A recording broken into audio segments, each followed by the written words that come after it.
ठीक है, सो अभी हम पढ़ने वाले हैं वनों का विभाजन। तो हम थोड़ा पॉलिसीज़ पढ़ेंगे और थोड़ा जो प्रशासनिक मतलब एडमिनिस्ट्रेशन है वनों का वो कैसे चलता है वो पढ़ेंगे। ठीक है, तो जो वन का प्रबंधन है, प्रबंधन मतलब बेसिकली एडमिनिस्ट्रेशन कैसे चलता है, तो 4 तरीक़ों से होता है। पहले बात हम डिवीज़न की बात करेंगे कि डिवीज़न कैसे हो रहा है वनों का। तो पहला होगा वन विभागीकरण। मतलब इसमें क्या होगा कि वन विभागीकरण दिन में क्या होता है कि जो वन क्षेत्र जो वन डिपार्टमेंट वाले के पास आता है, मतलब जो फॉरेस्ट डिपार्टमेंट है उनके पास जो वन आता है उसे बोलते हैं वन विभागीन। ठीक है, 68.06% है, ये याद रखना बस। एंड ये सरकारी नियंत्रण में आता है पूरी तरह से। फिर आता है राजस्व विभागीकरण। ये क्या होता है कि इनमें से कुछ एरिया जो होता है वो लकड़ी काटने वगैरह की छूट वगैरह के लिए, पशु चराने के लिए होता है। ये होता है 12.54%। Then there is one panchayat din. तो इसमें क्या होता है कि जो पंचायत के पास होता है, बेसिकली हमने पढ़ा है कि पंचायत को हम सेल्फ एडमिनिस्ट्रेट करना चाह रहे थे शुरू से ही, जैसे गांधी जी ने कहा था कि पंचायत को छोटा नेशन बनाना है हमें। तो उसके लिए हमने पंचायतों को कुछ छूट दी थी और उसमें ये भी था कि हम वनों को भी उनको कुछ वो दें ताकि वो एक सस्टेनेबिलिटी के साथ रह सके, वनों के साथ को एग्जिस्ट कर सके। तो उसके लिए ये किया गया है और यहाँ 18.86% इनके पास रहता है। तो स्थानीय वन पंचायतों के नियंत्रण में होगा। उसके बाद निजी और मतलब संस्थाधीन, मतलब बेसिकली एनजीओज या फिर कोई निजी किसी के पास वन है तो वो कितना है 0.46% है। ठीक है, यहाँ निजी व्यक्तियों के पास, नगर पालिका के पास, नगर परिषद और बाकियों के पास होता है। Okay, so now let's talk about कि वनों के लाभ क्या होते हैं। तो पहले होते हैं जो इनडायरेक्ट होते हैं, तो अप्रत्यक्ष होगा जो इनडायरेक्ट लाभ होते हैं। और इसमें क्या कहता है वायु जल वगैरह, ये तो काम की चीज़ें हैं नहीं हमारे। ठीक, इसमें देखो राज्य के वनों में शतावरी, अश्वगंधा, कचरी, चिरैता, हरिया, बड़ा, ये सारी की चीज़ें, ये औषधि हैं सारी की सारी। उसके बाद आता है तेजपत्ता, इलायची, हींग, ये मसाले हैं। अखरोट, चिरौंजी, बादाम, ये सूखे फल हैं। और गुलगुल, लाख, रुद्राक्ष, रीठा, भांग, ये सारे के सारे उपयोगी पदार्थ है। ये सब मिलते हैं हमें जंगलों से। कहाँ के? उत्तराखंड के। इसके अलावा ये बहुत इंपॉर्टेंट है, ये पीवाईक्यू आ चुका है और मुझे लगता है कि इनसे पीवाईक्यू बन सकते हैं। कौन से? देखो मैं कुछ बताता हूँ कि फॉरेस्ट में जो पीवाईक्यूज बनेंगे ना वो काफ़ी ज़्यादा एप्लीकेशन बेस्ड होंगे फॉरेस्ट में, इस पार्ट से। ठीक है, पॉलिसी वाले पार्ट से जो बनेंगे वो ज़्यादा एप्लीकेशन बेस्ड होंगे। 3 पार्ट हैं फॉरेस्ट के। पहला हो गया ट्रॉपिकल, मतलब एरियाज़, जैसे tropical areas, deciduous, temperate, alpine, ये हो गया फॉरेस्ट एरियाज़, मतलब फॉरेस्ट क्या कहते हैं ये वाला, वनों के प्रकार। ठीक है, तो ये वाले क्वेश्चन बनेंगे। इस वाले क्वेश्चन में बता चुका हूँ कि कैसे बनेंगे, पिछली वीडियो में देख लेना। इसके अलावा जो ये है सेकंड पॉलिसी वाला, एंड इसके बाद थर्ड है नेशनल पार्क और वो सब। वहाँ थोड़ा एप्लीकेशन बेस्ड नहीं बन सकते, लेकिन वहाँ वो बन सकते हैं। कैसे क्वेश्चन? जो फैक्चुअल क्वेश्चन होंगे कि कितना साइज़ है और कौन से डिस्ट्रिक्ट में है, नदी कौन सी बह रही है, वो सब हो गए फैक्चुअल बेस्ड क्वेश्चन। लेकिन इस चैप्टर से बनेंगे प्रैक्टिकल बेस्ड क्वेश्चन कि कहाँ यूज़ होता है, एप्लीकेशन कहाँ है, कितना फ़ायदा होता है, कितना नहीं होता है। ठीक है, अब जैसे कि ये क्वेश्चन आया है पीवाईक्यू में कि जो चीड़ है, चीड़ का पेड़ होता है, उससे लीसा निकलता है। तो लीसा किससे निकलता है पूछा गया था। तो चीड़ के पेड़ से निकलता है लीसा। चीड़ के पेड़ होते हैं बड़े बड़े, इससे रेजिन निकलता है। देखो आपने चीड़ के पेड़ देखे होंगे जिन पे वो डब्बे लगाए जाते हैं और उनसे कट मारा जाता है पेड़ों पे। तो 30 सेंटीमीटर ऊपर मारा जाता है कट, और वहाँ से वो निकलता है, एक लिक्विड निकलता है और उसे रेजिन बोला जाता है। ये हम पेपर बनाने के लिए, पेपर फैक्ट्रीज में भी यूज होता है। बिरोजा होता है, टर्पंटाइन और तारपिन। ठीक है, बिरोजा से बनाया जाता है, टर्पंटाइन और तारपिन बनाया जाता है। ठीक है, जो कि वार्निश, रंग बनाने के और बूट पॉलिश, कांच बनाने के लिए काम आता है। ठीक है, तो चीड़ के लीसा से राल, अच्छा चीड़ के लीसा से बनाया जा रहा है, राल भी बनाया जा रहा है और बिरोजा भी बनाया जा रहा है। ठीक है, और तारपिन बनाया जाता है। फिर बबूल से क्या बनाया जाता है? इससे बबूल की छाल से रंग बनाए जाते हैं, पॉलिश बनाई जाती है। और बुरांस से क्या बनाया जाता है? बुरांस और डाक के जो पेड़ होते हैं उससे फूलों के रंग बनाए जाते हैं, मतलब उनके फूलों से रंग बनाए जाते हैं। बेंत, बांस और रिंगाल से क्या बनाया जाता है? घास, ये होते हैं सामग्री वगैरह बनाने में, फर्नीचर वगैरह के लिए। अब रिंगाल का आपने सुना भी होगा कि रिंगाल से हम और चीज़ें बनाते हैं, तो अभी वो भी पढ़ेंगे हम कि रिंगाल से और चीज़ें क्या बनती हैं। खैर के वृक्ष की छाल से कत्था बनाया जाता है, वो होता है ना कत्था, वो वाला। ठीक है, भोजपत्र के तने से कागज़ बनाया जाता है। ठीक है, ये है भोजपत्र। सेमल, गुलेर और चीड़ से माचिस की तिलियाँ और डिब्बियाँ बनाई जाती हैं। कपूर के पौधे से कपूर प्राप्त होता है। देवदार से सुगंधित तिल प्राप्त होते हैं और फर्नीचर बनाए जाते हैं। विलो की लकड़ी जो होती है, देखो एक रेडियो बल्ले बनाने के लिए विलो के बैट्स होते हैं। विलो एक कंपनी भी है जो बैट बनाती है, एंड विलो की एक फैक्ट्री भी थी जिसने जब बैट्स बनाने के लिए उनको टेंडर मिला था और उसकी वजह से एक आंदोलन हुआ था, मैं बताऊँगा बाद में। बट वो भी विलो मतलब बैट्स बनाने के लिए हुआ था। ठीक है, इसके अलावा बाल्टन व सॉल की लकड़ी से कि वाद्य यंत्र बनाए जाते हैं, ये भी इंपॉर्टेंट है। ठीक है, एंड स्प्रूस से पैकिंग डिब्बे बनाए जाते हैं। तो ये बहुत इंपॉर्टेंट है, मतलब बस एक यही पैरा है जो काफ़ी ज़्यादा इंपॉर्टेंस रखता है इस चीज़ में, बिकॉज इससे क्वेश्चन एप्लीकेशन बेस बहुत ज़्यादा बनते हैं। ठीक है, तो ये पढ़ लेने के बाद ढंग से 3-4 बार पढ़ लेना इस चीज़ को, या फिर ऑडियो एक बार रिपीट में सुन लेना। उत्तराखंड प्राकृतिक, अब ये देखो ये है औषधि की बात कर रहे हैं हम, तो चरक संहिता में लिखा गया है उत्तराखंड को चरक संहिता में वानस्पतिक बगीचा बोला गया है। एंड हिमवंत औषधि भूमि नाम भी कहा गया है इसको। ठीक है, यहाँ 500 से ज़्यादा वैरायटीज़ मिलती हैं। अब जैसे कि एग्जाम्पल के बताया गया है कि किलमोड़ा का जो होता है वो पीले के लिए यूज़ होता है, घोड़चक होता है वो अतिसार में यूज़ होता है, मरोड़ फली होता है वो सर्प विष में यूज़ होता है, चिरयाता होता है जो ज्वर उतारने के लिए होता है, ठीक है। ज्वर शायद वो होता है स्मॉल पॉक्स, ठीक है, ये बुखार होगा शायद ज्वर। तो एक बार देख लेना, इनको इंग्लिश में देख लेना, एक घोड़चक्र ये अतिसार देख लेना और ये ज्वर देख लेना इंग्लिश में क्या बोलते हैं। उसके अलावा आयुर्वेदिक, यूनानी, तिब्बती, एलोपैथिक और होम्योपैथिक की औषधियाँ भी यहाँ से बनाई जाती हैं। सौंदर्य वगैरह के वो भी बनाई जाती हैं। जड़ी बूटियाँ वगैरह काफ़ी ज़्यादा यूज़ होती हैं फार्मास्यूटिकल इंडस्ट्रीज़ में, परफ्यूम्स, कॉस्मेटिक इंडस्ट्रीज़ में, फूड इंडस्ट्री में से, ठीक है। झूला ये एक पेड़ होता है, आपने झूला पेड़ देखा होगा, बेसिकली बरगद के पेड़ को बोलेंगे हम झूला का पेड़, वैसे ही पेड़ होता है एक, ठीक है। 5,500 मीटर से ऊंचाई पर मिलता है और ये झूला वनस्पति बहुत इंपॉर्टेंट होती है। इससे मक्कू और छड़ीड़ा वाली प्रजातियाँ पाई जाती हैं इसकी, हाँ। और ये व्यापार के लिए बहुत ज़्यादा इंपॉर्टेंट होता है। इसमें जैसे इससे सांभर बनाया जाता है, गरम मसाला बनाए जाते हैं, रंग बनाए जाते हैं, हवन सामग्री में यूज़ होता है। और एक रेजिनोआइड होता है इसमें, अच्छा रेजिनोआइड था वो, ठीक है। तो रेजिनोआइड होता है इसमें और ये सुगंधित मतलब बेसिकली स्मेल के लिए बहुत अच्छा होता है। तो और जब जो अच्छी ग्रेड का होता है उसको हम फ्रांस को एक्सपोर्ट करते हैं, ठीक है। हम बात आती है ब्रह्मी की। ब्रह्मी का अपने बारे में सुना हुआ है, ब्रह्मी का जूस बनता है। तो ब्रह्मी क्या होता है, एक बहुवर्षीय साग है और ये बुद्धिवर्धक मतलब ब्रेन के लिए काफ़ी अच्छी होती है। हरिद्वार में ये बहुत ज़्यादा मिलती है, ठीक है। घिंगारू है, घिंगारू भी उगता है 3,600 मीटर से ऊपर। इसका फल खाया जाता है और इसके पौधे हृदय रोग के लिए काफ़ी फायदेमंद होता है। शिकाकाई आपको पता होगा, बालों पर लगाए जाते हैं तो इसका शैम्पू बनता है।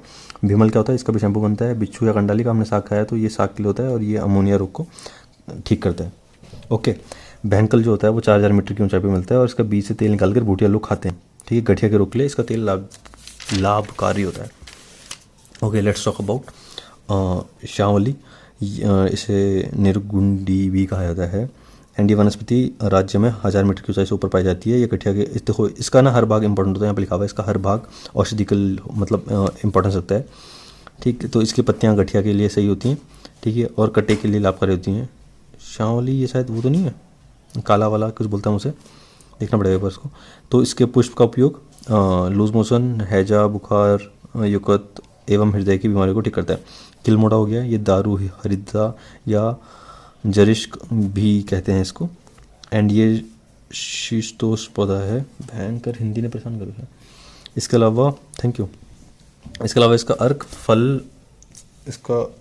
फल जड़ या छाल तने के लिए लकड़ी का प्रयोग किया जाता है और इसकी जड़ों की लकड़ियों के लिए बर्बेरियन हाइड्रोक्लोराइड प्राप्त होता है। जो बात रही मम्मा, इसका जो रसोद होता है वो आँखों के लिए भी लाभकारक होता है।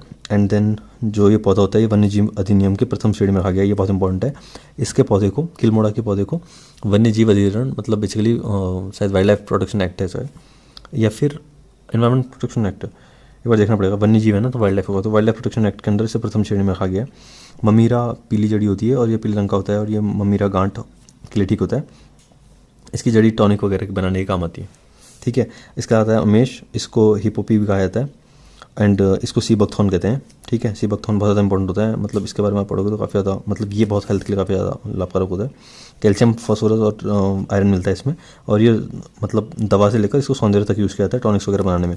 ये टमाटर का एक विकल्प होता है। देखो आपने देखा होगा कि हरी चटनी टाइप की मतलब इससे लाल चटनी जैसे टमाटर की चटनी होती है ना, बस उस चटनी को रिप्लेस किया जाता है इससे भी, ठीक है। सी बकथॉर्न भी रेड कलर का ही होता है, मैं फोटो दिखाया था आपको ना, रेड कलर होता है, इतना छोटा सा होता है, मतलब अगर टमाटर इतना बड़ा होगा ना तो वो इतना छोटा सा होगा और इसकी भी चटनी बनती है, ठीक है।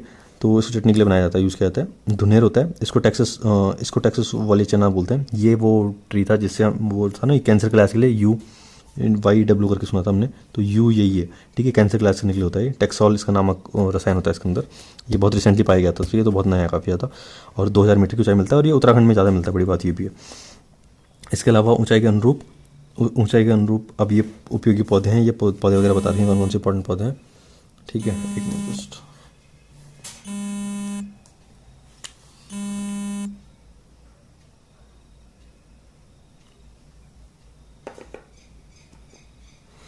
ओके। तो ऊंचाई के अनुरूप उपयोगी पौधे हैं अब।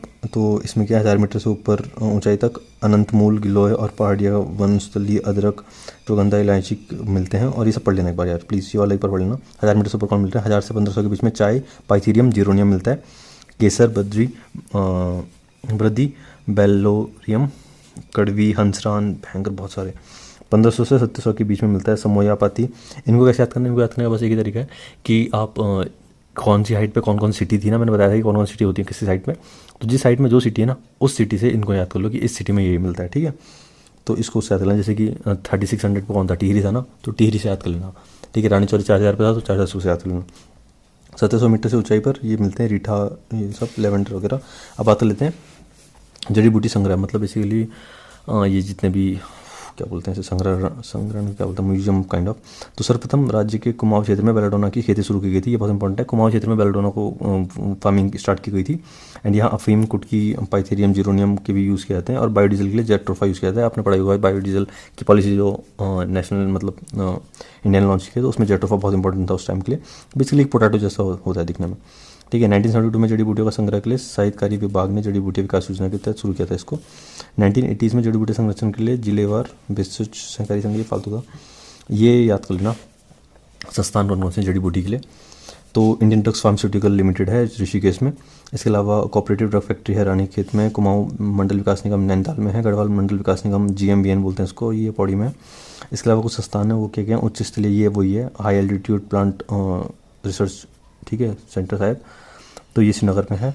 जड़ी बूटी शोध एवं विकास संस्थान गोपेश्वर में। देखो जड़ी बूटी से बूटी मतलब जड़ी बूटी, तो बूटी मतलब जड़ी बूटी क्या करके छुपा रखी है, तो गोपेश्वर में, गोपेश्वर मतलब हाइट, गुप्त, ठीक है। इसके अलावा सीमैप है, सीमैप पंतनगर में है। औषधि एवं सुगंधी संस्थान। इसके अलावा वन अनुसंधान संस्थान तो पता ही हमको, जीववंत हिमालय पर्यावरण एवं विकास संस्थान, ये कोसी कटारमल अल्मोड़ा में है, ठीक है। इसके अलावा कुछ 2-3 जो भी और भी उनको पढ़ सकते हो, बट ये इंपॉर्टेंट है, मैंने बता दिया। इसके अलावा वन प्रबंधन अधिनियम 1982, ये forest reserve forest conservation act है शायद ये 1982 का। इसके तहत 144 जड़ी बूटियाँ ये प्रतिबंधित हैं, ये तो काम की चीज़ है नहीं, बट बाद में देख लेते हैं सर। हर्बल स्टेट घोषित कर दिया गया उत्तराखंड को। औषधिक पादप बोर्ड बनाया गया यहाँ। इसके अलावा सघन पादप केंद्र सिलाकुई देहरादून में स्थापना की गई है इसकी। जड़ी बूटी विपणन के लिए ऋषिकेश, टनकपुर, रामगढ़ और जड़ी बूटी मंडियाँ वगैरह स्थापित, 3 मंडियाँ स्थापित की गई हैं ऋषिकेश, टनकपुर और रामनगर में, ठीक है। ये चीज़ इंपॉर्टेंट है, याद कर लेना। 3 मंडियाँ स्थापित की गई हैं सिलाकुई नहीं ऋषिकेश, टनकपुर और रामनगर में, ठीक है। इसके अलावा ऋषिकेश के मुन्नी की रेती में एक हर्बल गार्डन की स्थापना की गई है। मुन्नी की रेती में एक हर्बल गार्डन की स्थापना की गई है। एंड बस इतना ही था। अब आते हैं वन नीतियों पे, जो कि नेशनल है, मतलब ये ऐसे कुछ खास नहीं है कि स्टेट ने अलग बनाई है, बिकॉज वन एक काइंड ऑफ कंकरेंट सब्जेक्ट है, but at the same time centre के पास ज़्यादा पावर है उस चीज़ को ठीक ओवरराइड करने की। तो 1865 में वनों के संबंधित भारतीय वन अधिनियम पास किया गया था, और इस अधिनियम के बाद वनों की अंधाधुंध कटाई पर रोक आई थी। 1865 में आ गया था सोचो। एंड 1884 में वनों के वैज्ञानिक द्वारा प्रबंधन के लिए कार्य विधान, ये फालतू है। 1948 में नई पॉलिसी आई, सबसे इंपॉर्टेंट पॉलिसी 1998 में जो राष्ट्रीय वन नीति बनाई गई थी, ये है अभी सबसे रिसेंट चल रही है, ठीक। इसमें कुछ पॉइंटर्स दिए हैं, काम की चीज़ें हैं नहीं। वन शिक्षा, इसमें देख लेते हैं हम। तो 1865 में भारत के प्रथम वन महानिरीक्षक डॉक्टर ट्रिचिड, क्या बेन नाम क्या है, डीट्रिच बेंड्रिस, ये नियुक्ति की गई थी इसने। और 1878 में देहरादून के देश में प्रथम, अच्छा चलो ठीक है, ये FRI के बारे में बात हो रही है। तो FRI खोला गया था पहली बार, कब खुला था, 1860 मतलब 1878 में खुल गया था, लेकिन ये जो बना वो 1906 में आया, क्योंकि इससे पहले ही स्कूल था एक, ठीक है। इसको इंपीरियल फॉरेस्ट इंस्टीट्यूट बोलते थे। 1914 के बाद इसका कार्यालय वगैरह चांदबाग में वो कर दिया गया, एंड आखिरी में FRI बना था, ठीक है। पूरे एशिया में मतलब ये अकेला इंस्टीट्यूट है जो लकड़ी से बनाया गया प्योर, ठीक है। तो सोचो फॉरेस्ट को बचाने के लिए बनाया गया और लकड़ी से बनाया जा रहा है, तो दैट्स अ गुड थिंग। ये 18,000 कास्ट नमूने वगैरह हुए हैं यहाँ। FRI का मुख्य कार्य वानिकी संस्थान नीतियाँ वो करना है, और इसके अलावा ये संस्थान मतलब वो करता है बेसिकली रिसर्च वगैरह पब्लिश करता है, अनुसंधान वगैरह करता है, ठीक है। डीम्ड विश्वविद्यालय का दर्जा मिल चुका है इसको। 1989 में कोलाघाट देहरादून में एक और अनुसंधान संस्थान खोला गया, वन अनुसंधानशाला की स्थापना की गई। बाद में फॉरेस्ट रेंजरों के प्रशिक्षण के लिए देहरादून में ही इंडियन फॉरेस्ट रेंजर कॉलेज की स्थापना की गई, ठीक है। सबसे इंपॉर्टेंट ये भी है। 1929 में कोलाघाट में देहरादून में खोला गया वन अनुसंधानशाला, और बाद में फॉरेस्ट रेंजर के लिए प्रशिक्षण के लिए देहरादून में ही फॉरेस्ट रेंजर वाला ही खोला गया था। वन संबंधी आंदोलन में बता चुका हूँ पहले ही। अब बात कर लेते हैं वन संबंधी, ये कुछ काम करता है नहीं, बट वन संबंधी योजनाएं और चल रही हैं, वही बताता हूँ मैं आपको साथ साथ। तो पहले बात तो मिश्रित वन खेती मॉडल है। इसमें सबसे इंपॉर्टेंट ये कोटमल्ला में चल रही है, रुद्रप्रयाग में। एंड इसमें सबसे इंपॉर्टेंट बंदा आता है जगत सिंह चौधरी, जंगली से याद रख लो, जगत से जंगली, जंगली, ठीक है। तो 30 वर्षों से मैंने क्या किया, मिक्स फार्मिंग को इन डेवलप किया, मिक्स वन खेती को, मतलब बेसिकली वन और जो मतलब फॉरेस्ट्री और जो एग्रीकल्चर है वो दोनों की चल रही हैं, को एग्जिस्ट कर रही हैं, तो उसके लिए बनाई गई इनने। और इनको आर्यभट्ट सम्मान मिला था 2006 में। वृक्ष मानव कौन है, ये विश्वेंद्र दत्त सकलानी है। मैंने ऐसा याद रखा है कि ना सांकला में पेड़ है, तो सांकला में पेड़, सांकलानी से पेड़, आप इस और तरीके से याद रख सकते हो।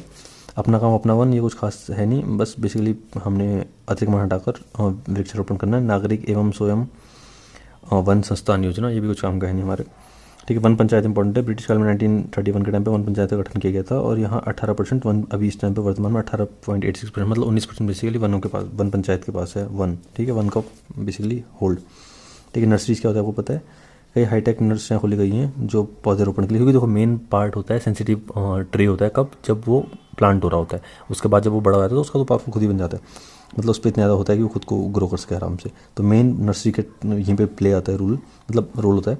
तो 6 फ़रवरी को 2006 में यहाँ पे रोपण नीति लागू की गई थी और ये देश का प्रथम ऐसा राज्य बन गया था जिसने पौधारोपण नीति लागू की थी। Got it. दूतोली लोक विकास संस्थान, ये उफ रैंखाल में है और यहाँ सच्चानंद, ये इंपॉर्टेंट बंदा है एक, सच्चिदानंद भारती, इसने दूतोली में लोक विकास संस्थान खोला था, ठीक है, पौड़ी में। Got it. तो ये भी याद रखना है।